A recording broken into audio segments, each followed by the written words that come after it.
আসসালামু আলাইকুম গাইস, তোমরা যে যেখানে আছো আশা করি ভালো আছো। আলহামদুলিল্লাহ আমিও তোমাদের দোয়ায় ভালো আছি। প্রতিদিনের মতো আজকেও তোমাদের মাঝে রান্নার ভিডিও নিয়ে আসছি। আজকে কাঁচা ইলিশ মাছ দিয়ে টমেটো দিয়ে ভুনা করব। পরিমাণ মতন তেল দিয়ে দিচ্ছি। এখন পেঁয়াজ কুচি, কাঁচামরিচ কুচি দিয়ে দিচ্ছি। পেঁয়াজটা ভাজা হয়ে গেছে। এখন মশলা কষানোর জন্য দিয়ে দিচ্ছি পানি পরিমাণ মতন।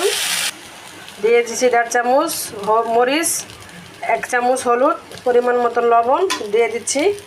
আমি ইলিশ মাছে আদা রসুন ব্যবহার করি না।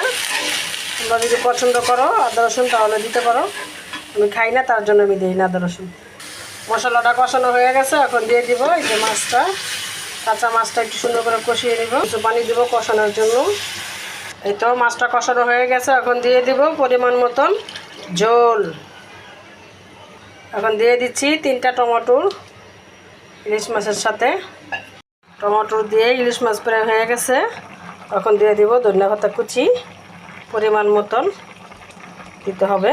আর আমি ইলিশ মাছে আদা রসুন খাইনের জন্য আমার আম্মু বলে সবসময় ইলিশ মাছে, চিংড়ি মাছে আদা রসুন দিলে ঘ্রাণ স্বাদ কোনোটাই থাকে না, তার জন্য আমি আদা রসুন ব্যবহার করি না ইলিশ মাছে। টমেটো দিয়ে ইলিশ মাছটা হয়ে গেছে। যদি ইলিশ মাছের রেসিপি তোমাদের ভালো লাগে লাইক কমেন্ট শেয়ার করো। আল্লাহ হাফেজ।